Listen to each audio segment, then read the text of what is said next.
Bienvenidos a Kaiser Report, soy Max Kaiser. Willy el escurridizo, Bubba para sus amigos, está de vuelta. ¿De quién podría tratarse, Stacy? Tenía pensado darte un puro de atrezo, pero luego me he dado cuenta de que no se puede fumar en televisión, aunque, bueno, él tampoco fuma. Yo no creo que Willy el escurridizo se haya fumado un puro en su vida, o al menos en el sentido tradicional, ¿a que no? En fin, ya sabes que Estados Unidos está en pleno proceso de primarias y en el bando demócrata se está librando una interesante batalla entre Hillary Clinton y Bernie Sanders. Por cierto, para todos los espectadores que se lo estén preguntando, con Willy el escurridizo, Bubba para sus amigos, nos referimos a Bill Clinton, el único blanco incluido en el Salón de la Fama de los Negros. Bueno, Hillary Clinton nombraría a Bill Clinton para dirigir la economía. ¿Cómo? ¿Qué has dicho? ¿Cómo lo oyes? ¿Cómo? La señora Clinton ha anunciado que encomendaría a su marido la tarea de revitalizar las zonas económicamente desfavorecidas. Lo ha dicho en Kentucky justo después de haber perdido las primarias en Virginia Occidental, que antes era territorio Clinton. De hecho, el presidente Bill Clinton ganó 2 veces en el estado. Bill era un hombre blanco de clase humilde de Arkansas. Por eso lo votaron. Sin embargo, ahora sus ciudadanos odian a los Clinton en parte por el anuncio de Hillary de que, de ser elegida presidenta, eliminaría los puestos de trabajo en el sector del carbón. La promesa de recuperar a Bill Clinton para la causa se debe al supuesto auge que vivimos en los años 90. Un auge que en realidad no fue tal. De hecho, en el próximo episodio contaremos con la presencia de David Stockman.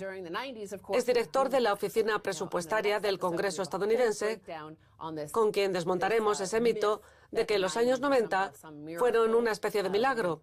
Pero bueno, volviendo al tema que nos ocupa, muchos analistas se han quedado sorprendidos, y así lo ha manifestado en Twitter, de que el Tratado de Libre Comercio de América del Norte sea la razón por la que muchas zonas se encuentran en estado de precariedad económica. No dejes de pensar en el Tratado de Libre Comercio de América del Norte. No dejes de pensar en la... ¿Cómo se llamaba esa ley que autorizó las apuestas en Wall Street? Ley de modernización de futuro sobre materias primas. No dejes de pensar en la Ley de Modernización de Futuro sobre Materias Primas como propulsor de la burbuja. Y la ley Gramm-Leach-Bliley. Qué mal suena eso. Gramm-Leach-Bliley. Parece el nombre de los contables de Goldman Sachs.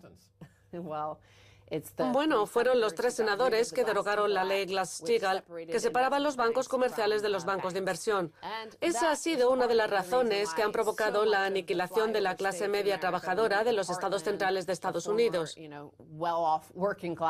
Vamos a ver qué dice un medio dominante como MarketWatch, perteneciente al Dow Jones, sobre el desliz de Hillary Clinton al anunciar que eliminaría 70.000 puestos de trabajo en el sector del carbón. ¿Por qué la metedura de pata de Hillary Clinton sobre el carbón no es tan grave? Como acabo de decir, el sector del carbón da trabajo a 70.000 personas, 20.000 de las cuales son mineros. El resto son administradores, ejecutivos, personal de oficina, etc. Vamos a ver qué dice el artículo. Empecemos por los puestos de trabajo. El sector del carbón lleva perdiendo empleos desde hace décadas. El auge de la fracturación hidráulica ha hecho que el gas sea una forma más barata de generar electricidad que el carbón. Y eso se ha traducido en un descenso de la producción del 29% desde el 2007, antes incluso de la entrada en vigor del Plan de Energía Limpia del presidente Obama. Por tanto, actualmente los puestos de trabajo en el sector del carbón son escasísimos. El articulista cifra el número de empleos en el sector en 75.000, que son los puestos de trabajo que pueden crearse en Estados Unidos en una buena semana. Por lo que esos empleos son fáciles de reemplazar. El problema es que eso es lo que llevan diciendo los analistas en los últimos 20 o 30 años, a medida que se han ido cerrando las fábricas de automóviles, de aire acondicionado, de ketchup. Siempre dicen eso de que basta una semana para crear todos esos puestos de trabajo. Lo que pasa es que esos empleos se crean en empresas como Walmart, que desde el 2008 ha generado 480.000 puestos de trabajo, en su mayoría camareras y cajeras.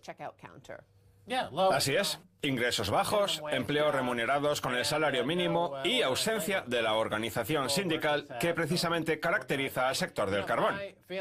Yo siempre he creído que si tenemos un banco central que determina las tasas de interés, también debería haber unos sindicatos que negociaran el salario mínimo.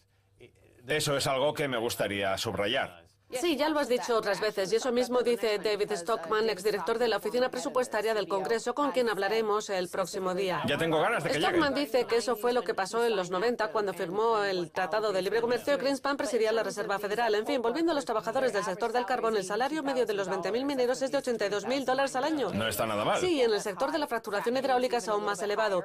El articulista habla de recurrir a la fracturación hidráulica cuando en el último año la industria ha perdido algo así como 100.000 puestos de trabajo por culpa de la caída del precio del petróleo. En fin, una de las cosas que tiene el hecho de que la economía esté cimentada en la deuda son las grandes hipotecas que la gente se ve obligada a contraer.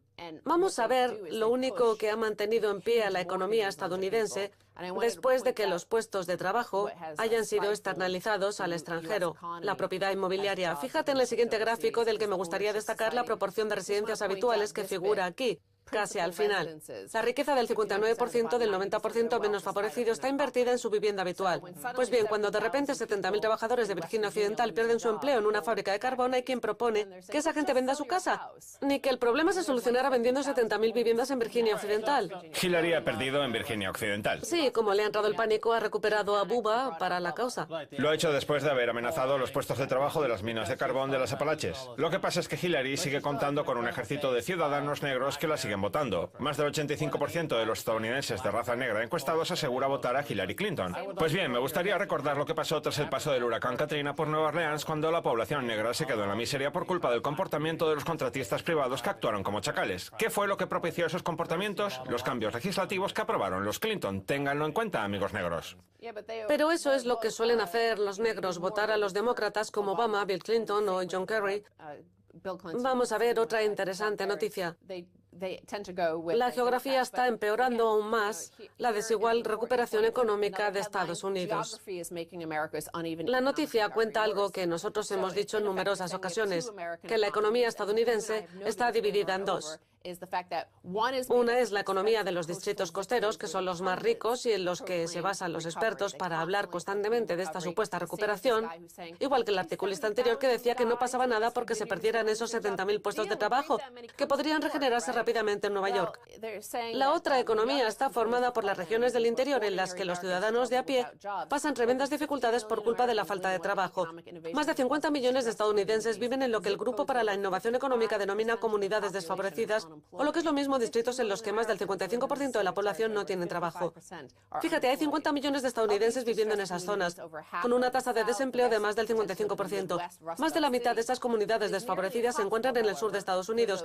El resto suelen estar en el medio oeste y las ciudades del cinturón industrial. El problema es que para esa gente es prácticamente imposible trasladarse a las ciudades donde hay trabajo como San Francisco o Nueva York, porque hasta los que más ganan en esas ciudades tienen problemas para pagar el alquiler, al que dedican el 50 o el 60% de sus ingresos. Por tanto, por mucho que un trabajador de Virginia Occidental haya estado ganando $82.000 al año, que está muy bien, eso no le alcanza ni para pagar la entrada de una casa en Nueva York. Los que hablan de recuperación económica, que suelen vivir en una de las dos costas, se fijan únicamente en la subida del mercado bursátil, cuando la proporción de estadounidenses que invierten en él y se enriquecen gracias a las políticas actuales es minoritaria. Fíjate, por ejemplo, en el caso de San Francisco. Llega una empresa como Facebook que genera riqueza por valor de $300.000 millones y todos los empleados se ponen a comprar casas como locos, lo que se traduce en un aumento de los precios y hace imposible comprar una vivienda por menos de $1,5 millones o $2 millones, ni siquiera ganando $85.000 al año. Antes Estados Unidos era un país en el que había las mismas oportunidades en todas las zonas, lo que permitía la movilidad laboral. Ahora, en cambio, tenemos una sociedad dividida en dos. El problema es que la mayoría de la gente está atrapada en unos activos no líquidos. Como vemos, los activos y pasivos, que suelen estar en manos del 1% más rico, son el capital de las empresas, los títulos financieros, las acciones y los fondos mutuos, etc. Activos muy líquidos que permiten invertir donde se presente la oportunidad. Y la burbuja económica de las costas cada vez está más compinchada con las empresas militares y del sector de la inteligencia, que es a donde va a parar todo el dinero. De hecho, el Pentágono concentra la mitad de los impuestos que se recaudan y luego gran parte de ese dinero va a parar a las grandes empresas de Wall Street y de la costa oeste de San Francisco, como las redes sociales. O sea, que salvo las empresas que se dedican a espiar a la gente, como Facebook, El resto se ve atrapado en una zona del país sin movilidad alguna. Estados Unidos ha perdido su movilidad social. Bueno, hemos hablado de una gente que está atrapada y que carece de movilidad. Pues bien, vamos a hablar de otros que también están atrapados y que, en este caso, de lo que carecen es de comida. No hay comida. La foto se ha tomado en Venezuela. Ese es el tema con el que me gustaría finalizar la primera parte del programa, dado que muchos consideran que Estados Unidos se está convirtiendo en una república bananera. Venezuela sufre la llamada maldición del petróleo. Venezuela cuenta con las mayores reservas de petróleo del mundo, mayores aún que las de Arabia Saudita. El problema es que su petróleo es muy pesado y necesita refinarse mucho, una capacidad de la que el país no dispone, por lo que se ve obligado a enviarlo a Estados Unidos para que lo refinen, a volver a importarlo y a pagar la prima por la gasolina para luego vendérsela a 10 centavos a la población. Ya vimos lo que pasó en Rusia y en Brasil tras el desplome del precio del petróleo, que sus divisas cayeron exactamente en la misma proporción. Pues bien, vamos a ver el siguiente gráfico que muestra lo sucedido en Venezuela. Hugo Chávez había establecido una tasa de cambio fija del bolívar respecto al dólar, que vemos representada por la línea de color rojo desde el 2010. Pues bien, coincidiendo con la muerte de Chávez en el año 2013, vemos como la tasa de cambio extraoficial en el mercado negro empieza a separarse de la oficial. Durante el mandato de Chávez, la tasa extraoficial se había mantenido bastante constante. Eso sí, recordemos que por aquel entonces el petróleo estaba muy alto, pero tras la muerte de Chávez, al que sucedió Maduro, el precio del petróleo empezó a caer y eso mismo fue lo que pasó con el bolívar. Hay quien dice que la inflación y la deflación son acontecimientos monetarios, mientras que la hiperinflación es más bien un acontecimiento político, una pérdida de fe en el líder. No en vano se espera que este año la inflación en Venezuela alcance el 720%. Acabas de mencionar las diferencias que hay entre Arabia Saudita y Venezuela, pero cabe recordar que los sauditas se enfrentan a una crisis de liquidez similar a la del país sudamericano. Asimismo, están implicados en el desastre del 11 de septiembre y, además...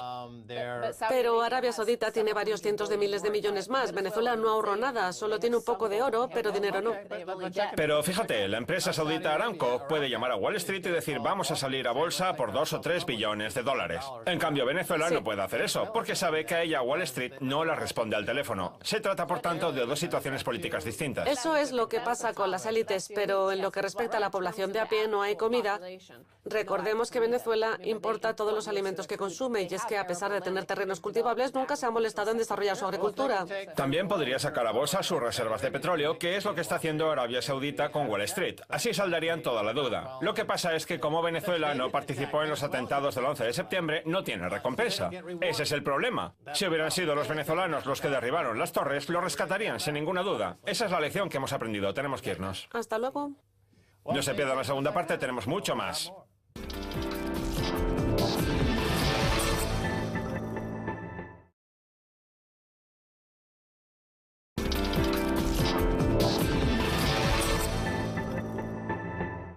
Bienvenidos de nuevo a Kaiser Report, soy Max Kaiser. Es hora de viajar hasta Nueva York para hablar con la tenaz periodista independiente de investigación, como le gusta autodefinirse, Terry Bull, de terrybull.com, que ha interpuesto una demanda para desclasificar el contenido de otra demanda judicial planteada por los accionistas de Bear Stearns contra el banco, sacando a la luz pública una serie de documentos que demuestran que, contrariamente a lo que quisieron vendernos la entidad y los medios, el banco ya estaba en riesgo de quiebra mucho antes de que estallara la llamada crisis de liquidez.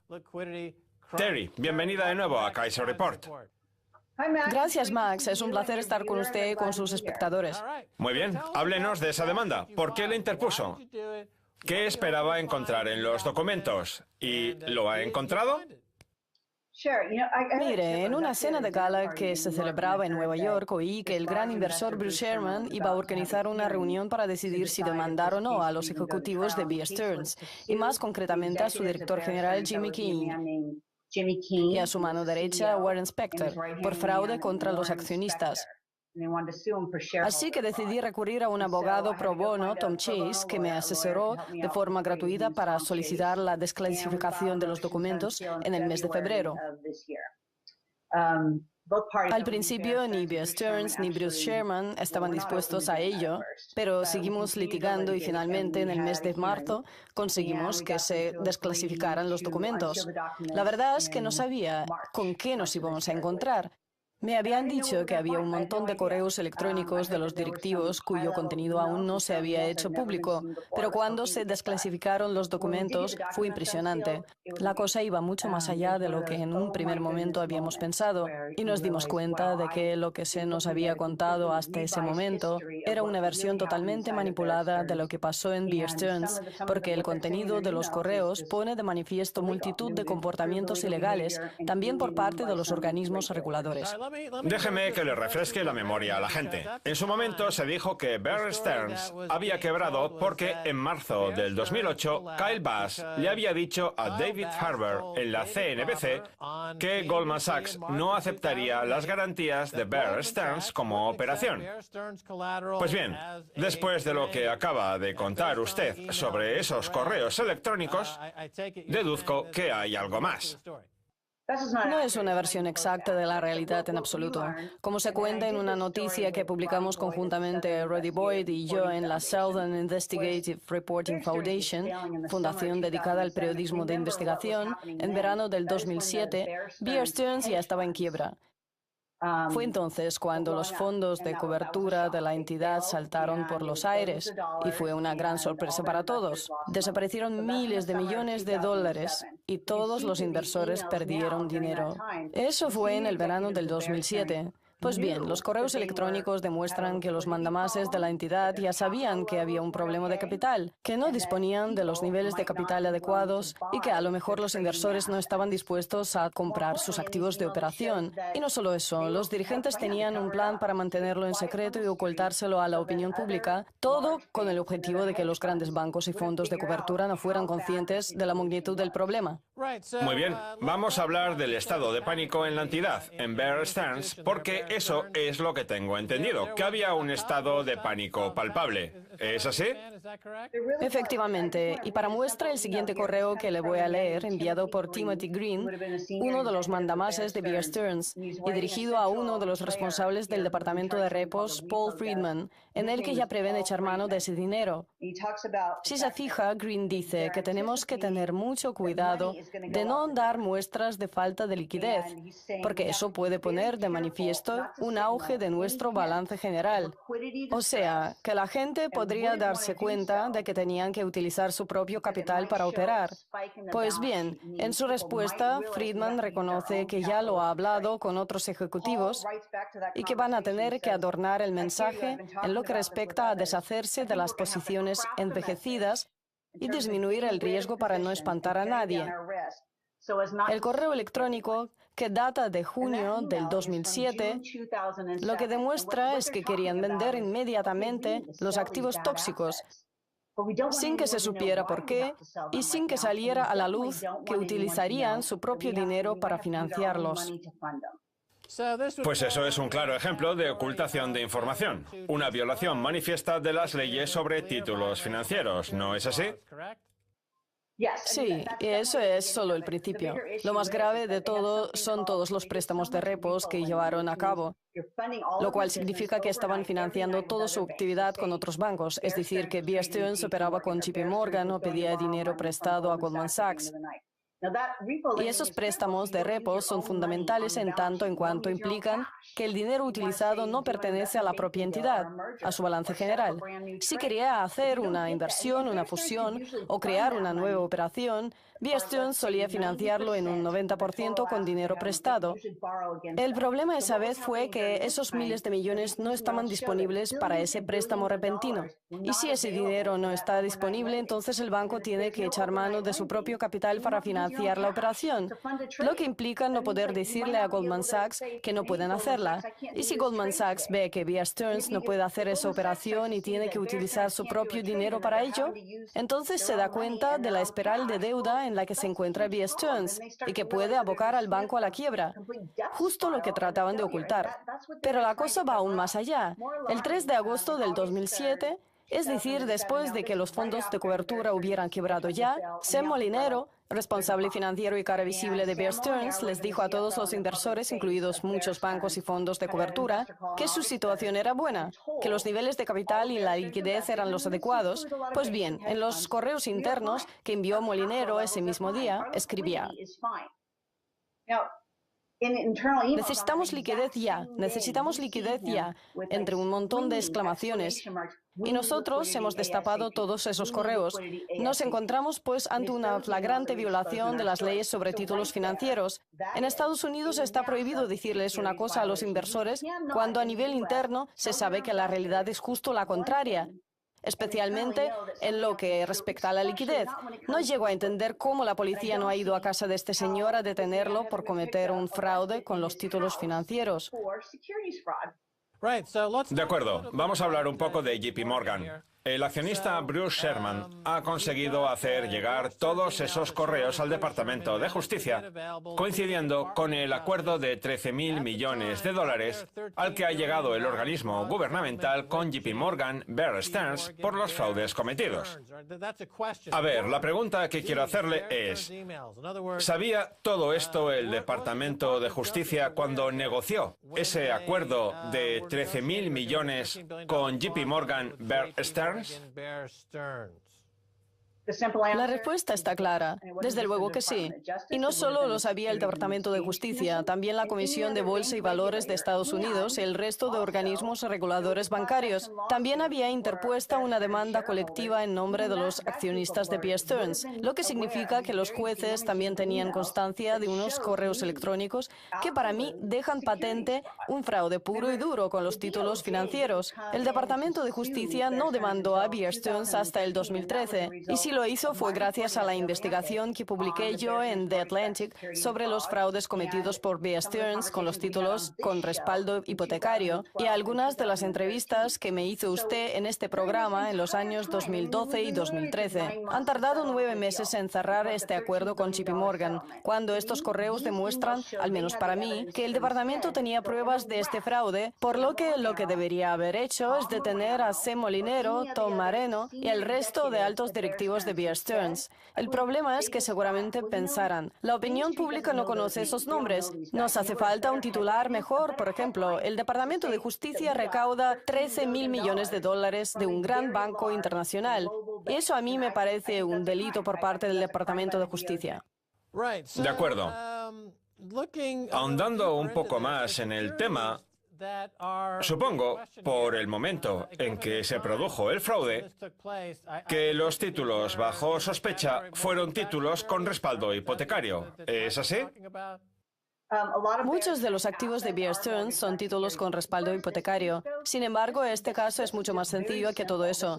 Los ejecutivos de Bear Stearns mintieron sobre el dinero que tenía la entidad, sobre cómo financiarían las operaciones y sobre cómo se controlaban los riesgos, o sea, sobre los fundamentos de la banca.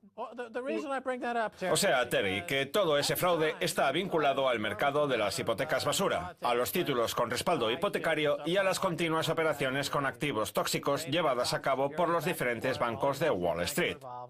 Da la sensación de que algunos pueden cometer todos los delitos del mundo sin que les pase nada delante de las narices del Departamento de Justicia, que ha dicho alguna vez que esos bancos son intocables y que ni siquiera los investigan para comprobar si delinquen o no, porque sería peligroso para el sistema en una economía basada en el fraude como la estadounidense.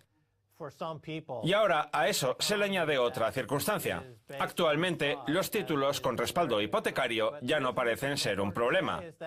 El problema está en los títulos respaldados en los préstamos estudiantiles y para la compra de automóviles, que al igual que pasó con las hipotecas basura, se empaquetan y reempaquetan una y otra vez y pasan de manos de un banquero a otro delante de las narices del Departamento de Justicia y de la Comisión de Bolsa y Valores.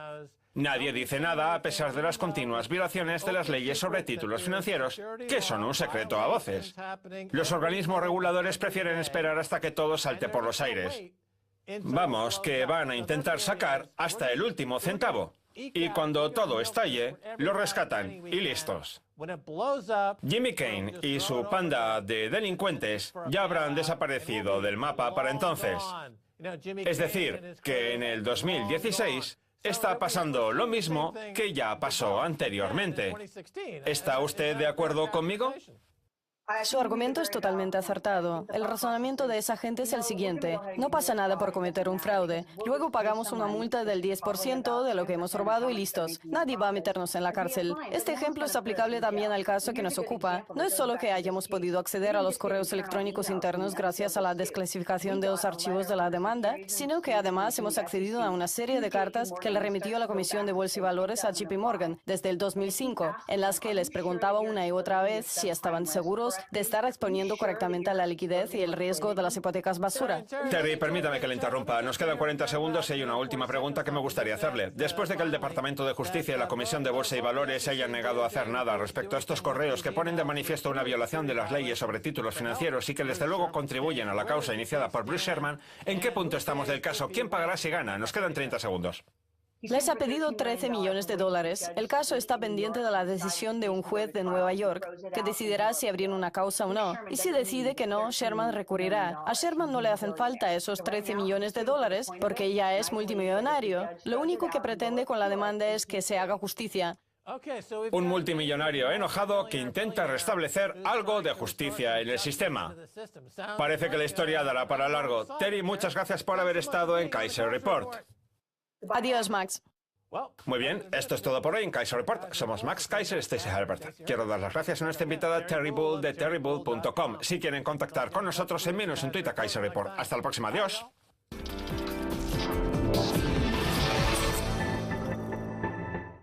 Yo no creo que Willy el escurridizo se haya fumado un puro en su vida, o al menos en el sentido tradicional, ¿a que no? En fin, ya sabes que Estados Unidos está en pleno proceso de primarias y en el bando demócrata se está librando una interesante batalla entre Hillary Clinton y Bernie Sanders.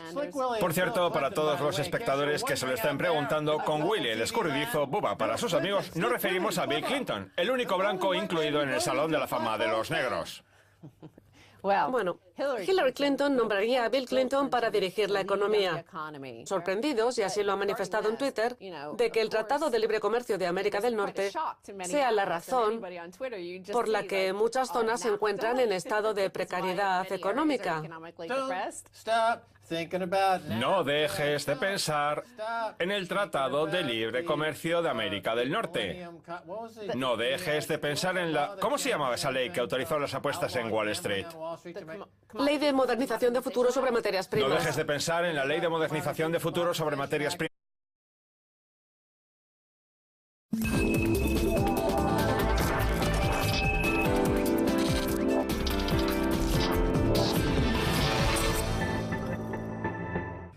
Bienvenidos a Kaiser Report. Soy Max Kaiser. Willy el escurridizo, buba para sus amigos, está de vuelta. ¿De quién podría tratarse, Stacey?